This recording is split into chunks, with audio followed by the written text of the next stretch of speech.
Hi guys, welcome to Dota 2 Bear Lessons, Episode 3. It's going to be hosted by AUI2000. He is a Dignitas player and he plays hard carry, which is role 1, and he is going to train me and be the coach throughout this whole series. So I'm megumixbear, and today he's going to go over a few things.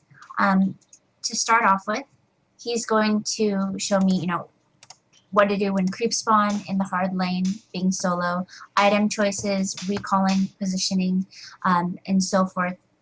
We'll go over more detail. If you can explain a little bit, Curtis, and help me out here, what we're going to cover today. Yeah, so today we're just going to go over 3 replays. We're going to look at 2 replays of Megumi playing the offlane solo and sort of starts as a sack lane, but sort of becomes a 1v1. And we're also going to look at 1 replay of myself playing a sack lane, and we're going to try to work on 7 points for this episode. So 2 of those sort of are before the creep spawn, item choices and what you should be doing. We're going to go over the positioning thing again from last episode, was like how you position yourself.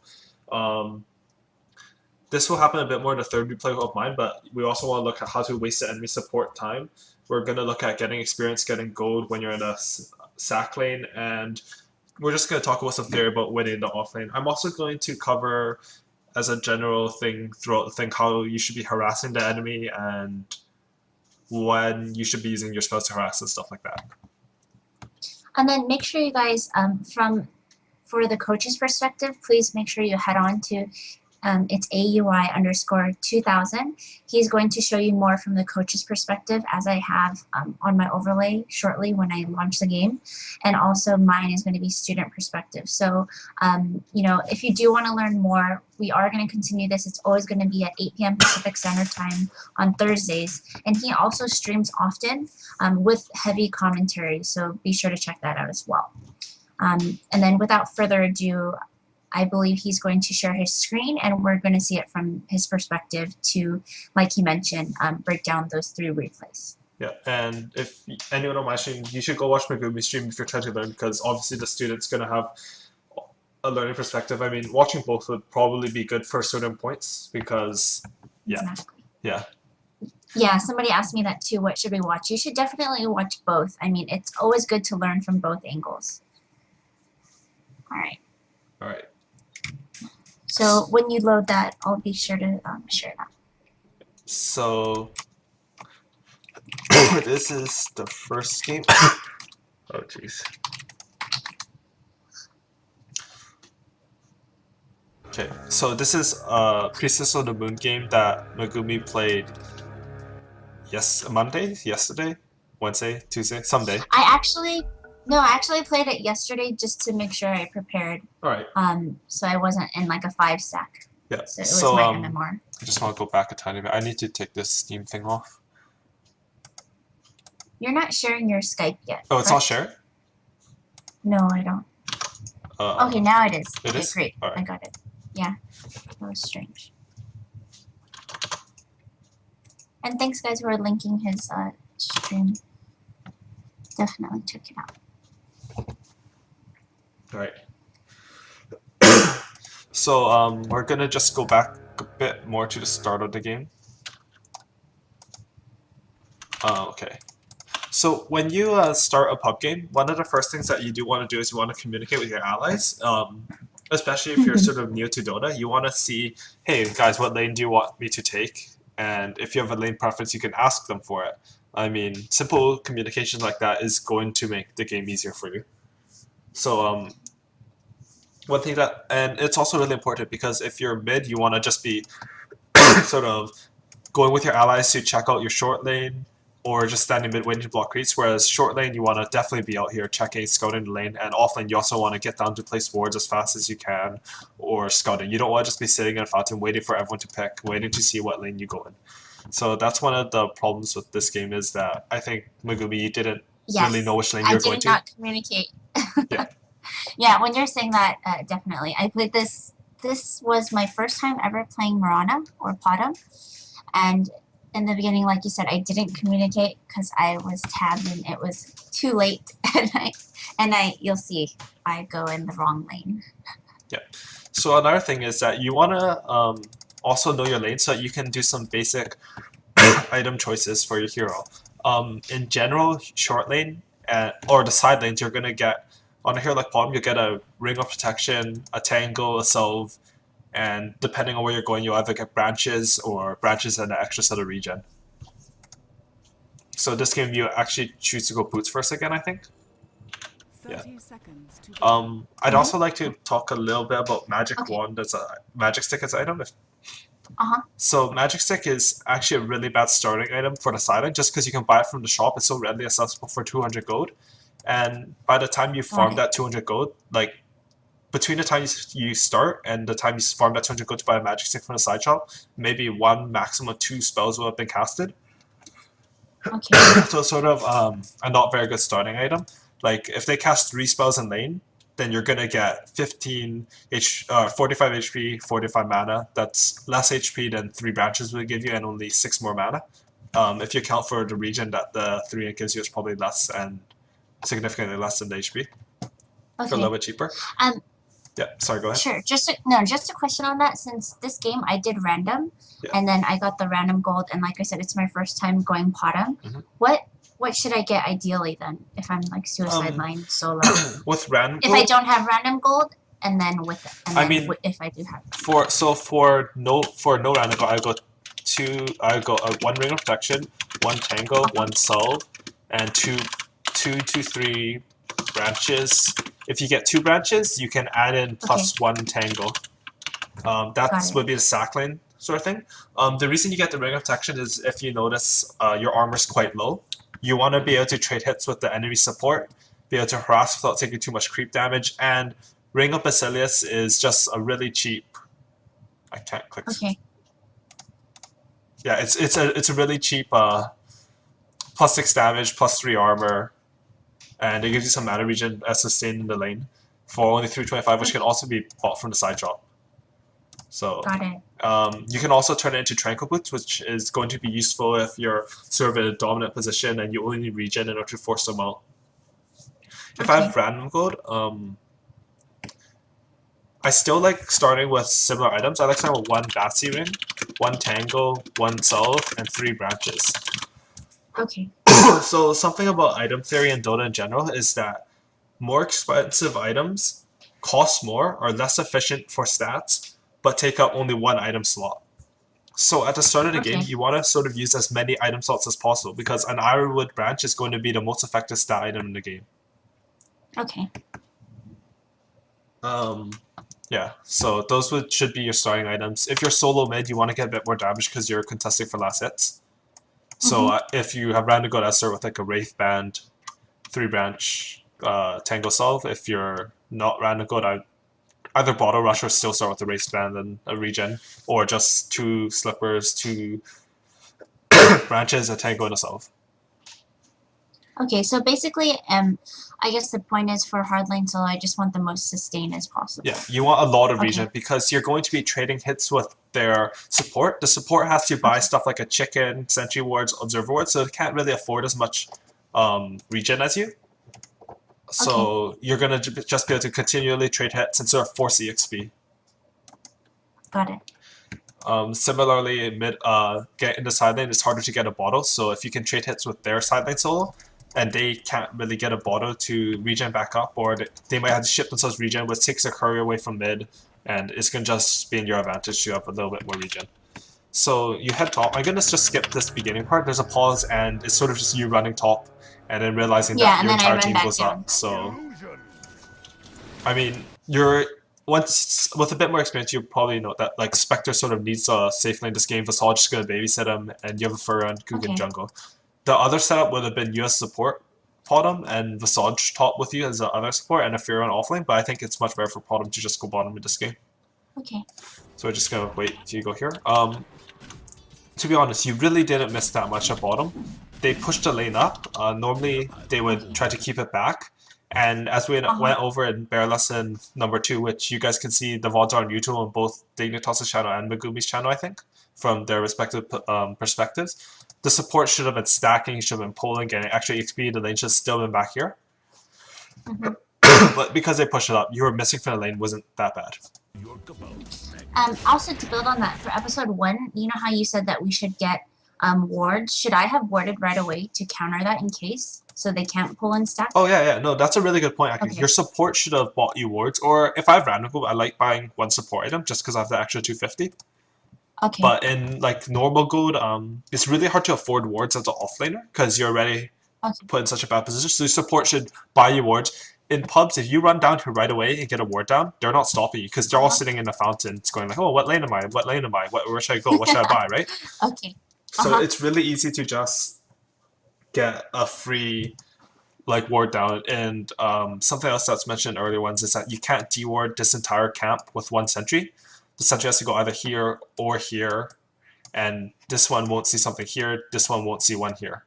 So getting there before they can see where you're warding is also really good. You'll find that even if they try to counter ward you, sometimes they have to waste 2 sentries, which is just another 100 gold loss for them.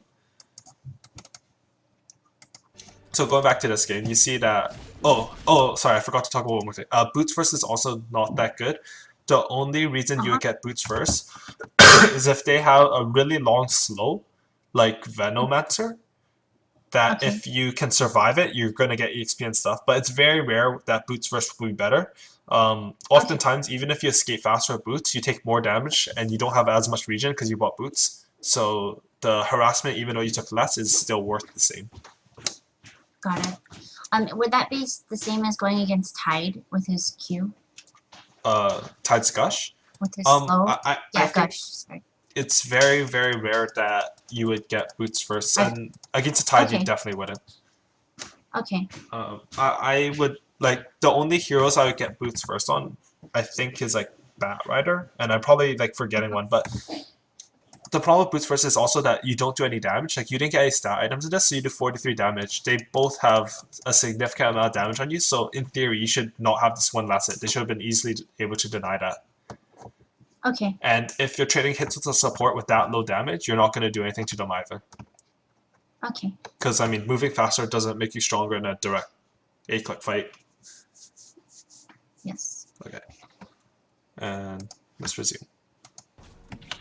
So we're just laning here. You do want to be harassing as much as you can.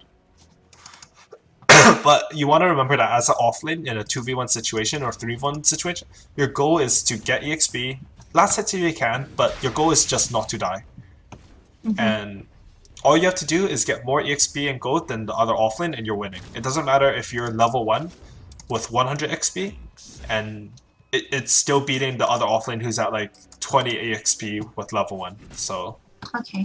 Yeah. And what you said actually makes sense because it was hard for me to last hit with my so little damage, especially when the tower was hitting it. For sure. And if you notice, the boots isn't really helping you do anything. It hasn't really helped you get more harassing. If you do decide to get boots, the only really real way to utilize it is you sort of go around the side and you keep harassing them from the side. Because you don't draw creep aggro if you're outside of 500 AoE from them.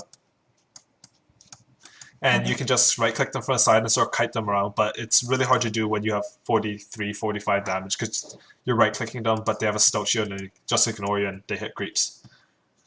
Yeah, I noticed that in the game, actually. I was like, why am I doing so little damage? But I kind of just thought it was her, because I never played her. Yeah. So, I mean, you're getting a lot of EXP at the tower, actually. Like, you're way over-leveled right now. Honestly, you should be, like, level 1 right now. Maybe you get, like, 1 creep of EXP, but they sort of misplayed it. And, yeah. I mean, stuff like that happens in Dota. So here's another thing I want to... You know that, when Tess does that against Potom, because I've never... Well, like I said, I've never played her, so I've never had this matchup.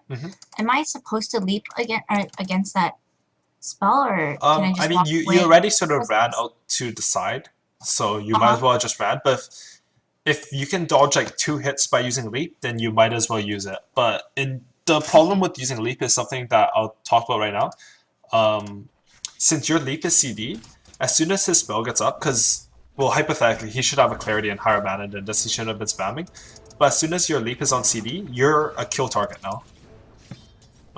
It's a bit less because you actually bought boots, I guess.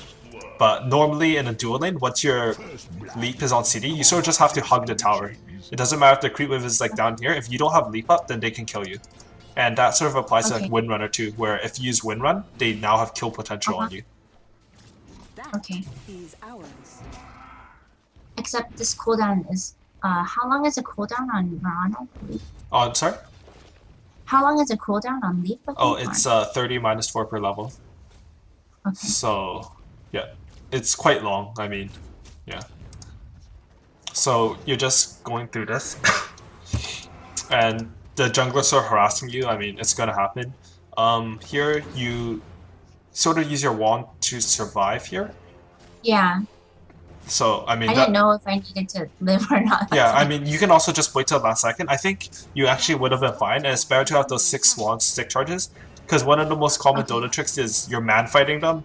They think they're gonna kill you one last hit. You wand, you survive that one hit, you kill them, and then you have 1 hit left. You get away. It makes the item's good for that. So you do want to build that up, because right now if you had 6 wand charges, you effectively have 670 HP, or whatever it is. Mm-hmm. 680 HP. So you do want to try to conserve as many wand charges as you can early. And that's also one of the reasons that getting a wand early on for the side chop is really good, because you want to build up those wand charges so that when an early gank or early small team clash happens, you're going to have that extra 10 wand charge, so you can get extra spells off if you have extra HP. Can you I know this is a silly question, but my catapult, when it's under tower in the beginning, I'm not sure when to hit it. Like, do I need... I mean, the catapult's sort of the harder ones to hit, because tower damage fluctuates between 100 and 120. And depending on that, if the tower hits average damage or lower, then you're going to let the tower hit it 3 times and then hit it. But if a creep hits it, then you can't do that. If one creep hits it, you need to hit it 3 times, tower to hit it twice, and hit it a 4th time, so it's sort of hard to do. If all 3 creeps are already attacking it when the tower starts hitting it, you can just hit it once after 2 hits from the tower. And if the creeps are just reaching the catapult when the tower starts to hit it, then you need to hit it twice. It's sort of one of the harder things to hit. Okay. I mean, this is pretty much what the lane is going to progress to. There's not really that much. Right? Again, I would just want to mention that last time we talked a little bit about positioning. So because you know that there's an enemy jungler, instead of hugging this left side, because the enemy jungler is going to come up here, you should probably be on this side or down here. I mean, it's not too dangerous because it is an axe. He's not really like Enigma who's going to just come and stun you and kill you, or Enchantress or Chen who's going to bring a creep from the side who will get a disable on you. But it is good to note that if you're here, you have vision all the way here, and he has to walk that 800 range to you, whereas if you're here, he has 400 range of space to get to you. Okay. Got it. Also, so, like, say they did a better job at just making sure the creep wave never comes to me, should I just be going stacking ancients at that time at this role, or? There are a couple things that you can do. I actually have a good replay of myself playing Timber Saw for that one, if we could look at that after, because it's a bit hard to visualize without a replay. Okay. So, yeah. This is... You were sort of in a semi-sack position, so this is sort of in the middle of a solo versus solo and a solo versus sack, because it's a 1v1 after Magnetar left, but you started sort of 2v1. You start top, which it sort of mimics as if you missed the first wave, which is normally going to happen on offlane anyways. And you also now have an axe in the jungle, which sort of complicates it. Something that I'd really like you to work on, if possible, is just harassing. You want to... So, like, right-click him here, you want to move here, and you can get another right-click off. He doesn't have boots, so you're going to be able to get that second right-click off. Okay. So right here, you can be right-clicking him. I think I'm too scared of the aggro. Like, I don't know where to really position myself. Well, something to note is that you also want to know how creeps move. So creeps only move at 325 and move speed, whereas you're a bit faster. So if you attack him, animation cancel backwards, the creeps aren't going to hit you more than once. And you're trading a hero damage of like 65 for a creep damage of 21. Creeps also do normal damage, so they do less to heroes than heroes do to heroes. No matter what, no matter who I play, or even if I'm harassing like a creep or like a hero, I should always basically be kiting, like get in that habit. Okay. I would say while you're learning, you should be moving after every attack. Even like you'll find that just moving after every attack usually puts you in a better position. There are some rare occasions during team fights where you just want to stand and right click. And sometimes late game, animation cancel will decrease your damage output, but early game, as long as your attack speed's like over like 0.8 or something, you're not going to lose any damage. Okay. So something else that we touched on that I just want to say again is that if you're harassing, say you are over here, he's over here, the creeps are in between you. Instead of right-clicking him right away, you have to move forward to right-click him and then attack, and the creeps are attacking you while you move forward. You want to move forward, then right-click him, because the creeps will only start attacking you when you right-click him. Got it. Okay, that's very helpful. Yeah. So, again here, because I took so much damage from everything. Yeah, I mean, of how I... that was actually a really good leap because he used his ultimate. I'm not sure if you noticed it. You can hear a sound and he starts glowing.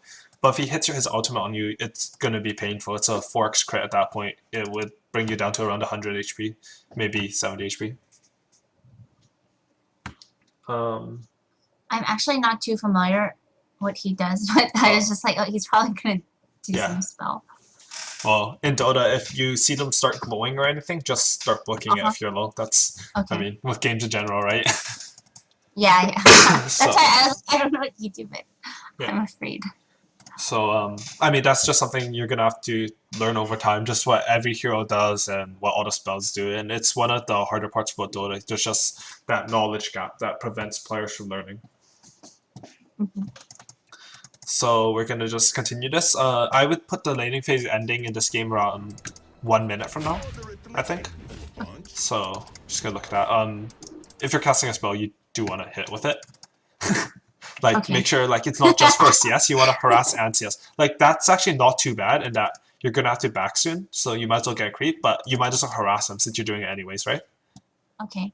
I actually tried, I remember this, and I was like, oh, I missed. Yeah, I mean, it happens, right? I actually remember this. Last night I was like, oh, so sad. So, anyways, something else I want to just mention about Potom is that I really like Treads over phase boots. She's really mana dependent. And do you know about tread swapping? Yeah, to swap the Okay, so tread swapping is where you cast spells on int, attack on your primary attribute, and tank any damage on strength. That's the basis of it. The reason it works is because when you cast a spell, it removes a static amount. When you tread swap, it sort of goes by percentage. You swap between percentages. So when you cast on int, then strength, then change to strength or agi, you're going to have used less mana than if you cast it on strength or agi. So why did you say when you attack I want it on, is it the green one? Your primary attribute, whichever one gives you the extra damage. Oh, that actually gives you extra damage? Yeah, Agi's going to give you attack, well, your primary attribute, right? So Mirana's a Agi hero. So agility gives damage, attack speed and armor, strength gives HP regen, int gives mana and mana regen, and whatever your hero's primary attribute is, it's going to give you 1 damage per attribute point. See, I have to learn everybody's primary attribute too then. Okay. Yeah. So, I mean, at this point, it's sort of dangerous to stay in lane. You don't know where the axe is. He can actually kill you at 1 hunger at this point. 1 hunger plus, like, maybe a Tusk on you, so it would probably be good to back. You have phase boots anyway, so you're quite fast, especially now that you're out of mana. That one was better. I mean, you hit him with it and stuff, but he can actually kill you right now. If he just snowballed on you, used his wand, and cast his ulti, so he had enough mana, he would kill you from that. So you do want to be aware. I mean, it's not worth dying just to get a little bit more EXP. And, for that last hit, you actually should probably spam your phase boots in lane. They have a really short CD, and they're just going to make you move around faster. Okay. So if you can ever get a last hit by moving a bit faster, you might as well. At this point, you should probably be going home, though. He's really dangerous right now. And standing here, like, you're not getting anything right now anyways. I mean, now that you have leap, it's a bit more okay to stay, but before that, it was sort of dangerous. Okay. Okay, so we're going to end the laning phase there. Well, we'll just watch a bit to see how it ends. So Pudge starts coming to gank. You guys kill him, and I mean, once their short lane has been ganked, the lane's all the way pushed out. You really should be just going back and healing and then going around doing something in a different lane. unless the lane pushes Okay. up again, because it's very dangerous, and kills are important not so much because of the gold it gives. You give like 5 creeps of gold, which isn't a big deal, but the experience is pretty huge. You give like 2 to 3 creep waves, which puts them 1.5 minutes ahead in terms of EXP. Okay. So we're going to look at our second replay now, which is more of a 1v1. I was against Sniper, right? I think. You're against a Dragon Knight. Oh, Dragon Knight. Oh, okay.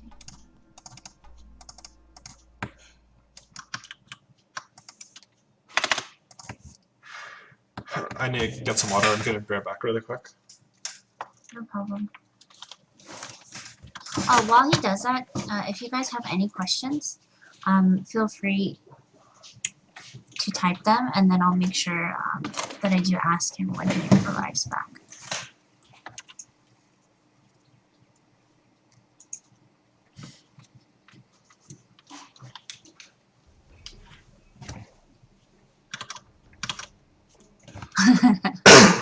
Okay. All right. Oh, you're so fast. Okay, never mind.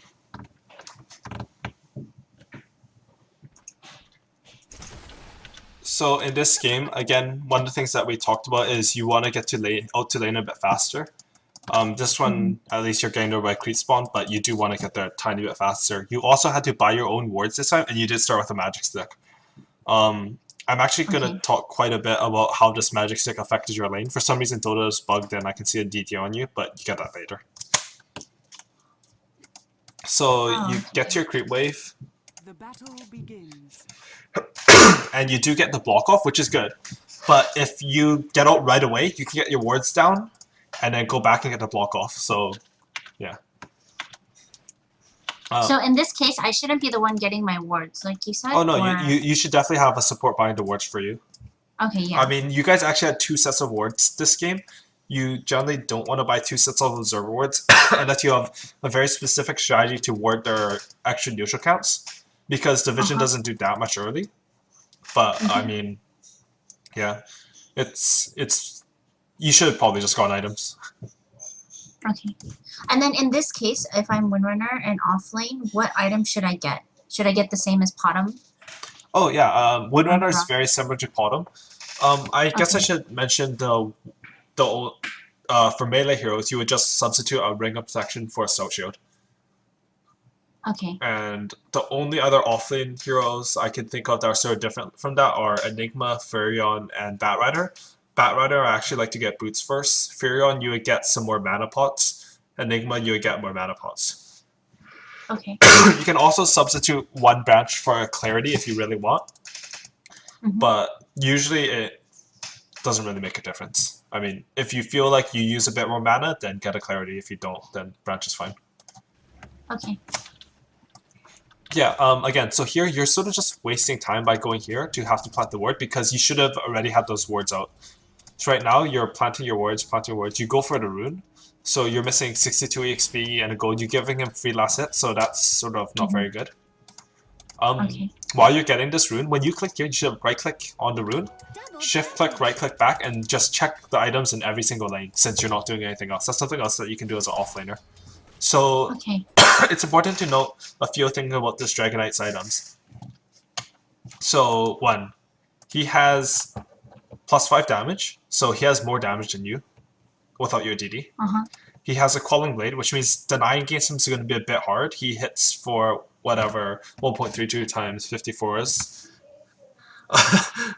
Like 70 damage or whatever, 72 damage. And you only hit for 51, so denying is a bit hard, but you do... but he does not have a stout shield, even though he has a lot of regen, so your right clicks are going to be really, really effective against him. I mean, a stout shield right now would reduce your damage by, I want to say 18% or something. It's a pretty significant number. Whereas the... but he does have quite a bit of regen. So since you have a DD, you do want to right click him a lot. So you right click. I like how you're moving after everyone, but wind run. If you're gonna wind run, you want to wind run in and just keep right clicking him. You don't want to wind run back, because the only damage you're gonna avoid is a couple creep hits. It's not that much. No, I agree. I was actually gonna go chase him, and then I changed my mind. Oh, I see. I mean, that happens. Which is And bad, yeah. yeah, I mean, when you have your DD, you do want to play as aggressive as possible. I would have ran there and gotten another 4 hits on him there, since you do have the DD. Uh-huh. So, I mean, when you're win-run, you're going to avoid the creep damage, so you can just win-run straight at him, sort of. You do want to be wary of the fact that it's quite short, and if he gets the Dragon Tail on you when you're win-run and the creeps are on you, you're going to take a lot of damage, but he shouldn't be catching you with that. So you do manage to see this Enchantress coming in with her creeps. So we're going to talk about... Sorry? Uh-huh. Only because of the ward. Yeah, it's good. I mean, the word was good. This is a good word to put. Again, if you had put it before the Crucial spawn, it would have been even better, but it's fine right now. It dodged a gank, it's already paid for itself. The concept I want to talk about right now is learning to waste the support's time. Okay. So right now, they have 2 heroes spending time in bot lane while you only have 1. That means that your team is stronger on this half of the map because you have more heroes in that region, and their support is not doing anything right now. So the offlaner, you want to force their support to waste as much of their time as possible. You want to be as annoying as possible. You don't want their support to just be able to pull freely, get levels and and EXP and everything. You want them to have to harass you out of lane. So even though I said you don't want to die, that's your main priority on the offlane, you don't want to just sit right here for the entire game and just wait till the creeps to come up here and just come up, sneak a little bit of EXP and then go back and sit here. That's pretty much worthless too. You do need to make their supports try to harass you and stuff like that. If a support can freely pull, they can hit level 6 in 7 minutes usually, which is really, really quick. So yeah, you really want to prevent that from happening. How you can do that is you can just go to lane, right click the carries or aggro the creeps, pull them around, screw with the equilibrium, stuff like that. Okay. Yeah, so right now, all you have to... Sorry, like, say I screw, I mess around with the carry, and then should I be harassing the support who's pulling, for example, if they're farming the neutrals, like power shot in or so forth? I'd actually like to go over that into the replay again, because there's very specific times where you can do it. Or else, because you don't want the carry to come in this way, the support to come in this way, they sort of sandwich you and you just die. You have to pick a good time for it.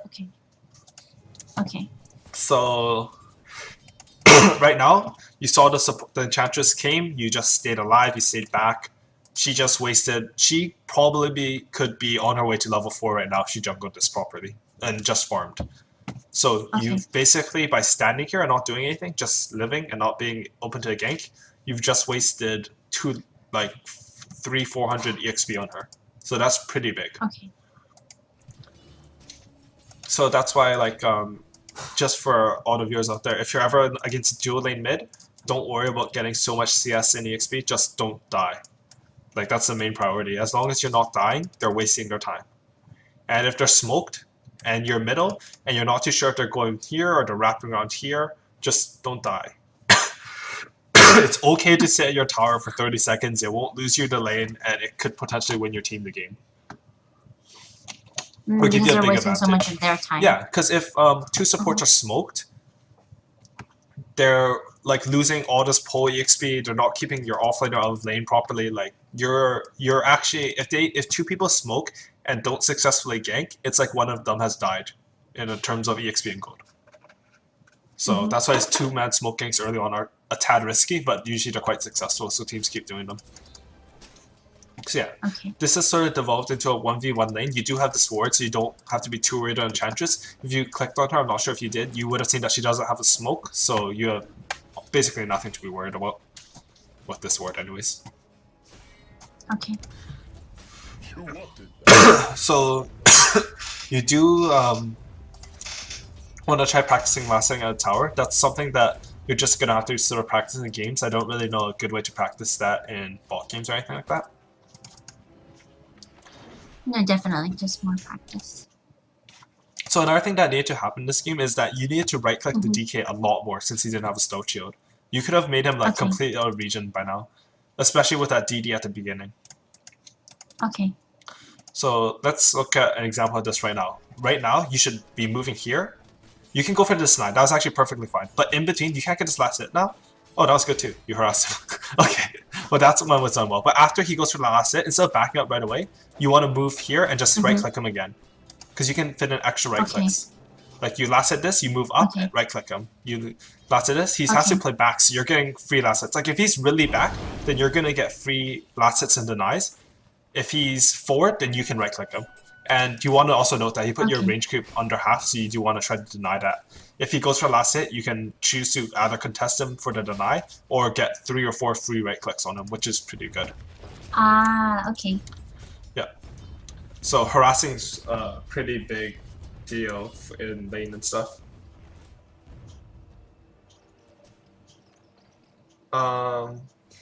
Yeah, I mean, that's pretty much going to be the 1v1 lane. You want to harass them as much as possible. You want to get as much last hits as you can, and you do want to like deny them as much as you can. It would have been a lot easier. I just need to learn the positioning, like you said, because I'm letting him get so much free. Yeah, I mean I'm ranging. He's sort of non-harassed right now. Like he's at full HP, which really shouldn't happen as a 600 HP hero versus melee. Okay. He also would have like really like helped you if you had gotten like ring of protection and some branches and stuff, because you would be doing a lot more damage for right click, and once you got your bass ring, that'll give you +6 and you'd be doing even more damage. And it's very important because usually they'll have a stealth shield as a short lane carry. The extra damage is really significant because stealth shield blocks that 60% chance to block 20, and it's a static amount, so any damage above that will not get blocked on every attack. Okay. So I guess the items right away, and then know how aggressive I can be. Okay. Yeah. So it's a lot that I didn't do well. Yeah. I mean, and get to lane faster, stuff like that. Something you also could have done is against a hero like Dragonite, since you have this ward here anyways, and you're going to be safe because they don't have smokes, you could have also bought the Blades of Attack first, so you can do more damage to Okay. since you're going to be going phase boots. I personally do like getting boots first because you can sort of kite around the side, and since he has boots, you'll probably get more right clicks in that way. But Blades, if you're just contesting for last hits. Okay.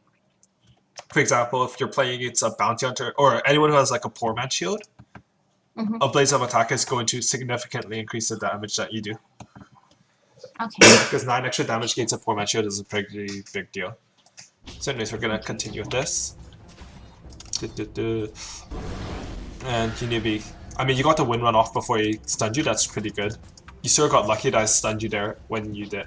But before that, you were also at full mana. You do want to just power shot him, because power shot's a pretty big nuke. Oh, instead of the shackle. Yeah, I mean, 200 damage or like a 1.5 second stun at that point. Power shot. You do want to power shot him early on because, like, you want to harass him, power shot him, make him use all that regen, and then he has to use a courier to buy more regen, or he has to back. Win-win for you. Courier use means his mid is not getting their bottle, they're not able to bottle close, their offlane can't get their items, and if they back, then you're gonna get a full minute of free farm and stuff like that. Okay. And then when you say power shot to harass, I want to try to be sure that I don't hit the creeps to push my lane as well, right? For sure. Okay. And also if you hit creeps, you also do less because it gets reduced for each target. It's okay to get a last hit and hit him though. That's completely worth it too. That's another thing, that is you can use your spells to guarantee a last hit and harass them. Okay. Just on a like more esoteric note about power shot, is it has a Winrunner has a small cast time, so if you channel to 0.77 and release it, then you're going to do 100% of the damage anyways. You don't need a channel for the full 1 second bar. Okay. So I don't know if that. Yeah. So actually, you should never be channeling for the full 1 second bar. You should always be releasing it at 0.77 or whatever it is. I think it's 0.77. No, actually, that's something I learned not too long ago, so it helped me a lot. Yeah, it's So actually you only have to do it useful. to about 60% or something, right? Sorry? Is it like 60% of the bar or something? Yeah, 0.77, like 77% of the bar. You'll be doing 100% damage. Okay. So yeah, I mean, DK does have this additional armor and life regen, but as long as he doesn't have a stealth shield, you should be able to harass him pretty well. Even if you had a stealth shield, you should still be able to harass him with if you had proper items as well. Okay. So I just want to go a bit further in this replay, and then we're going to go over to the next one, just for when you get your phase boots. I'm going to talk a little bit about using phase boots to harass. Okay. Okay, so now that you have phase boots, you should be popping these to harass basically whatever you can. because you phase boot, harass him, move back. You're so fast that you're taking like 1 hit from the creep maximum. Or you can phase boot like behind your creeps, and their creeps can't hit you because they're pathing walk. There's just some easy uses of phase boots that you can use to do extra damage. So right now you should be right clicking them. Right click, move forward. You want to, or you can go for last hit. That's fine. But in general, you want to be like right click him there when he goes for the stuff. Right click him here. Okay. And you need to react fast. And whenever you right click him, you do want to be phase booting, because you see how he moved back like that. If you had phase booted, you would have caught up to him and got another right click. Right there, you should have kept going, get another one. So all these additional right clicks, they all are really small individually, but they do add up, and they add up pretty quick. Something else I want to just talk about is Magic Wand as an item. The recipe doesn't give you anything early game. It's not very valuable. The only reason you should be getting it is if you need extra item slots. I think it would be much better if you had brought yourself like a Bassy Ring or a Ring of Protection, so you could buy your Bassy Ring for the side if you didn't already start with it.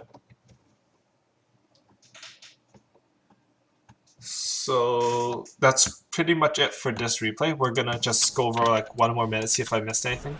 But you dodge 1 more game because of the sword. Again, Chantress is ridiculously under-leveled right now. Enchantress can hit level 6 at 4 minutes. When you see your Pudge coming in, it's good that you immediately rotate down. Because, I mean, when your mid starts ganking their short lane, that's when the laning phase, you know it's done. Oh, there's one thing I want to talk about here. So since he's invids, you should probably let him lead with his ultimate, since he's going to be doing that anyways. Just because if Dragonite or another support was coming in, you'd want to save the Shackle for dub.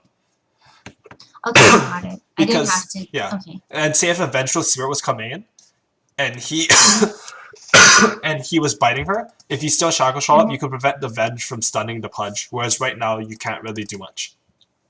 Okay. I also want to talk about like ganks in general. The ideal damage done to them is you hit, you cast a spell, and then you hit. I think I mentioned this before, so your hit can recharge. Power Shot's a bit different, and long range spells in general, because you can Power Shot first so that it gets off CD again faster, so you can get a second one off, since it's a really short CD, really long range. Or the other way you can do it is sort of since Power Shot has sort of a channel time, you can hit them and then you Power Shot for at the very end. Personally, I like to Power Shot at the very start in situations like this, just because getting off CD might mean if the DK sort of rotates into help, you still Shackle Shot off, you Shackle him, Pudge continues to rot the DK, she's already dead because you Power Shot him, you dismembered him, you hooked him, she like instantly dies from that, and then he rots him, you get a second Power Shot when the DK is only like here, and you kill him before you can get really under his tower. Okay. So, yeah. That's pretty much it. No, but that makes sense, because if I saved it and somebody stunned him, like you said, it would have just canceled it. I mean, it wasn't too bad to go for it. If Pudge wasn't invis, then it would have been perfect. But since he was invis, then you want to let him start. Okay. Another thing is that you definitely should Power Shot at the start, just because they do have a silencer. If they were on voice chat, she could have been like silence, and then they could have possibly helped her out by the silence goes off, she gets her heal off, DK comes in and stuns you before you can get Power Shot off. She could have potentially lived there, actually. Okay. So yeah, now we're just going to look at our third and final replay, and after that we'll just be taking any questions that chat has. So this is a game of myself playing Timbersaw, and it's a 3v1 situation, which is sort of common as you get to higher MMRs in Dota 2. And this is a sack lane, it's just a sacrifice lane. So one of the questions that you asked was, what do you do if they're keeping their lane very steady near the tower? Yeah, like one thing that you can do that's sort of risky is you can feed them a kill, but pull the lane aggro out so that your creeps start attacking their creeps and their lane pushes. So you start getting EXP even though you fed them 1 kill. I don't like doing it for first blood, but if you can do it for like your team or their team has already got first blood, it's sort of worth it if you're getting EXP and gold for it. Level 1 heroes don't give that much EXP, they don't give that much gold. But it's really risky, and it's probably something you shouldn't really try to do. One player that really does that well is Light of Heaven, ex-Navi. He did that a lot of games, and people are like, oh, Light of Heaven feeding, but I'm pretty sure he's doing it on purpose to get the lane out. Okay. This game I did that, but I didn't do it on purpose, but it worked out for me. So yeah, it's more of an afterthought. It's like, hey, that worked out well, but because I'm not that experienced on offlaner, but I'm sure that someone like Universe or someone who plays offlane would have known that that would have been pretty good for him. Okay. And I freaking think so. Okay, so again, I get my stuff immediately. I had random gold, so I buy myself a set of orb swords. If you have random gold, I just like how in the support out. And note how I'm able to sort of get these wards down before their supports are even able to come to them. So now they wouldn't know exactly where to Yeah, place they the wouldn't know sentry, where to you place said. it here or here or here. He does Okay. guess right in this game, but he had a 50% chance it's gonna happen. No big deal, Okay. right? And I actually placed this word in vision, which is terrible. I should have clicked seen as sentries and just like, oh, save the word, maybe place it here out of vision, or went back and placed it here somewhere else. The battle But I Okay. don't think he counters that one anyways. Yeah. One thing that is sort of not very good is this word is the most commonly countered one. So sometimes you do want to avoid placing that one. There's like, you can place a word here to see where the supports are instead. Mhm. It doesn't give rune vision, but it's not countered to put sentry here or like here, because those are some common spots that they'll counter with. Okay. Yeah, that actually gets dewarded quite often. Yeah. So, where would another place be again? You can place one show? here. You can place one Okay, here, or you can just honestly, if you can throw it down the lane, that's fine too. But generally, here or here are going to be the most common spots. This one's pretty good Okay. because it also gives you a bit of vision into their post. You can see when they're polling. Okay. It also shows you if they pull and then they smoke right away. Then you can warn your mid and stuff if they disappear off the map. Okay. So yeah, I also sort of did a creep block. I screwed it up. I wanted the range one to be in front, but it's not that big a deal. Actually, can you say why? Like, because I always hear that. Why do you want your range creep to be in the front? So your Because it range dies creep, faster, or if your range creep does damage equivalent of 2 melee creeps, and it dies double as quickly. It has no armor, whereas they have armor and extra health. So if it's at the front, then it'll die first, and your wave won't do as much damage since they still have a range keep attacking, and it'll push up so it'll very, stay very centered. far. Okay.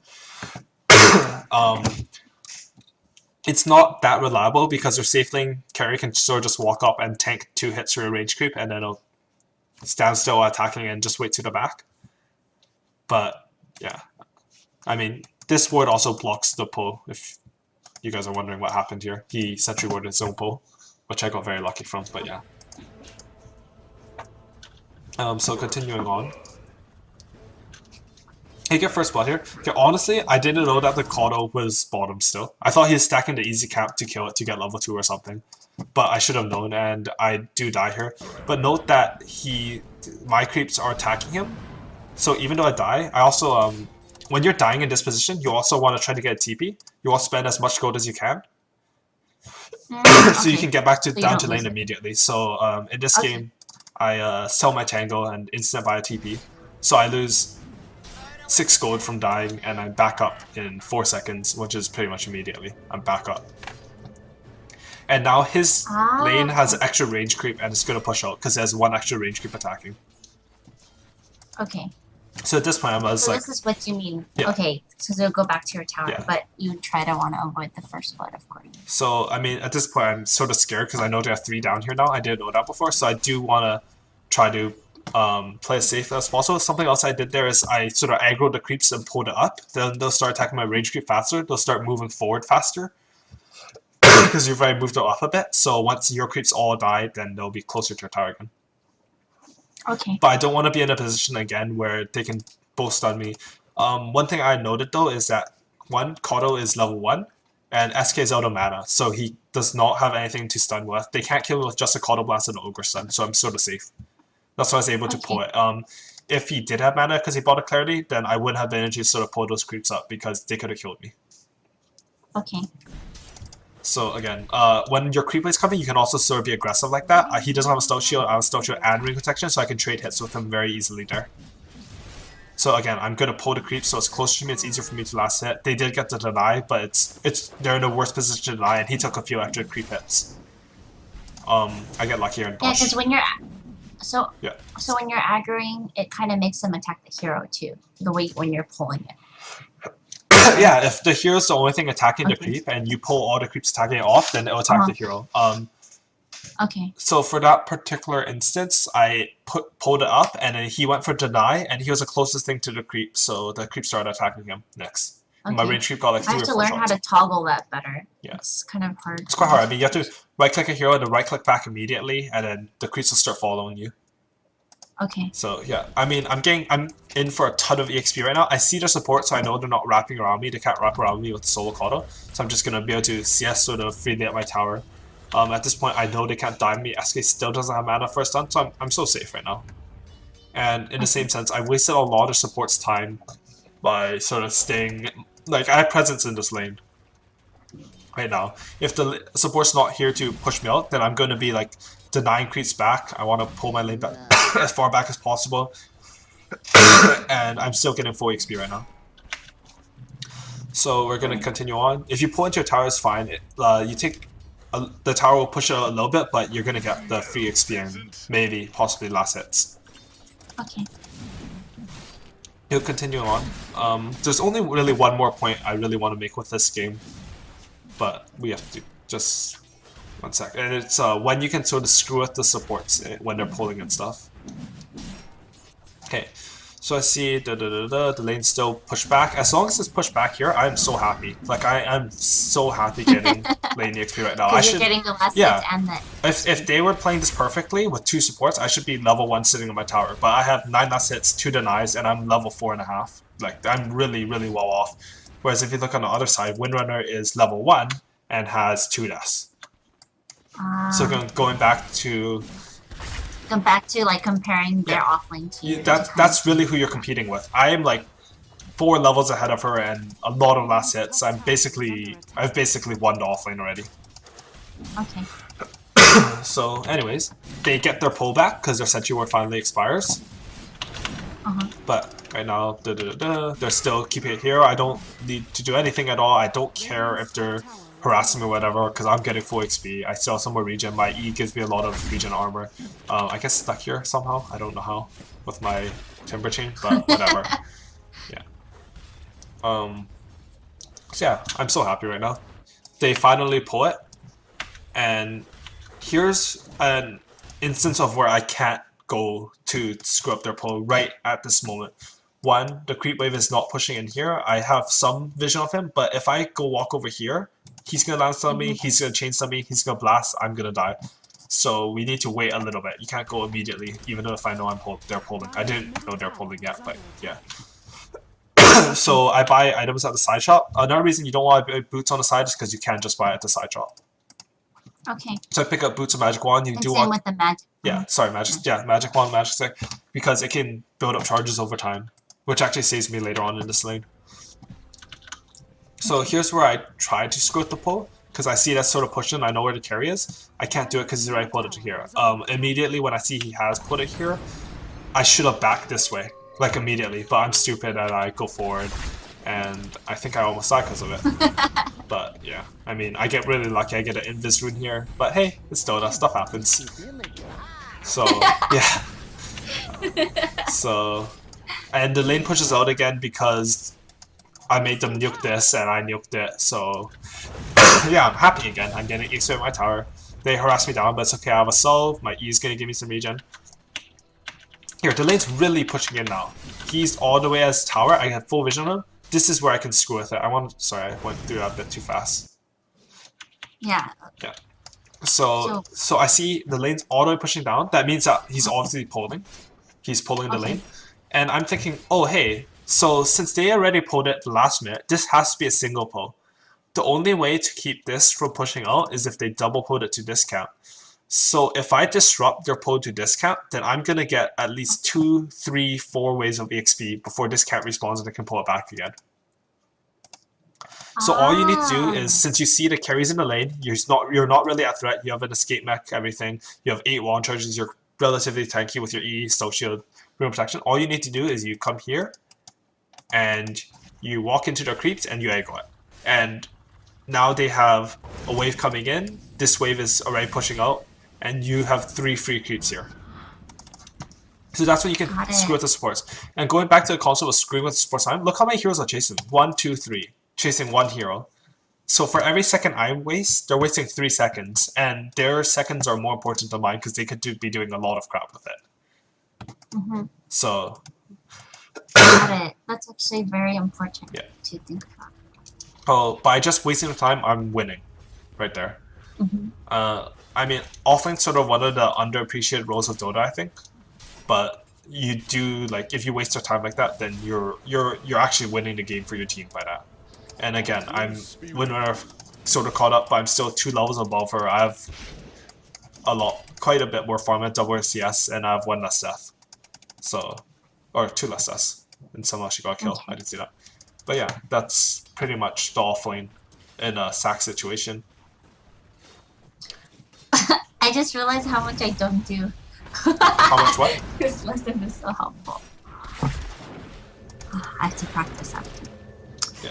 Should we just throw some questions then? Yeah, Right now, if we is can that just go for okay. questions. Before that, do you want to just cover what we're going to do for the bear packs number 3? I had an idea for that. I have an idea for that. So, Oh yeah, go ahead. do you want to just explain what we do for bear packs? Or Oh yeah, so bear packs are what I make.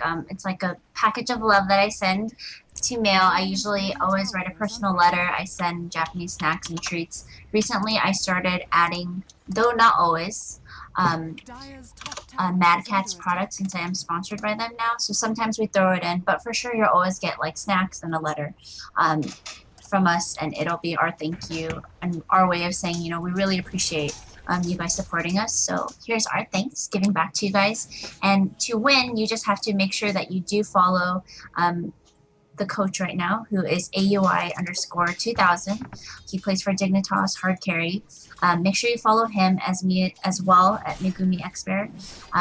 Tweet to both of us and hashtag bearpacks. And then make sure that you do include the screenshot of whatever homework assignment we give you. So for this assignment, it's going to be explained by Ali. so something that I think that people don't know enough of really is just focusing on their last hitting. So our first one, we sort of went in a 1v1, 1 versus nothing mid at Shadow Fiend. You were trying to get last hits and denies against nothing, even though you had no stats, no nothing. For this time, I want you guys to just go into a bot game and sit in lane for like 8 minutes or something, and just last hit in any lane with any hero that you really want. But last hit in lane as well as you can against a bot. And Are they allowed to get items and skills? Oh yeah, get items and skills. Okay. But just focus on last hitting and try to get as many CS as you can in those first 8 minutes. And bots are surprisingly good at last hitting apparently, so that'll really help you. And can you tell us a good score? Because I kind of want to set this one, instead of just picking random, we'll kind of have like a limit of what they need to hit to submit. Sure. Why don't, in order for them to submit, they need to get 40 CS by 8 minutes. Okay. 40 last hits. Or maybe we should say like 55 last hits plus denies combined. Okay, and Yeah. got it. So 55 is the magic number. I mean, Any hero, people are asking, oh, the difficulty of the bot, they're asking. the hardest level bot that you can win against consistently, I guess. So as hard as you can make it. Actually, let's just say insane bots. Why? No. Okay. No, like as hard as you think that you can do against. I mean, the goal of this past scanning the bear pack is that you really do just want to improve, and that's. Yeah, honestly, if you notice, our last winner, we did it by random. We took all the people who submitted it, and we didn't really penalize people who, you know, didn't do too well in CSing as SF. So we just want to make sure that we're being engaged and that, you know, you guys are helping us grow. So we want to cooperate with you guys and you know, take any feedback. That can just be in any lane. It doesn't have to be in the off lane. So, yeah. Yeah, 8 minutes, they're saying, and any hero. Any hero that you want, and you do get items and skills. Yeah. Alright then, I think this is it for now. Make sure that you guys do tweet at Aoi, _ 2000.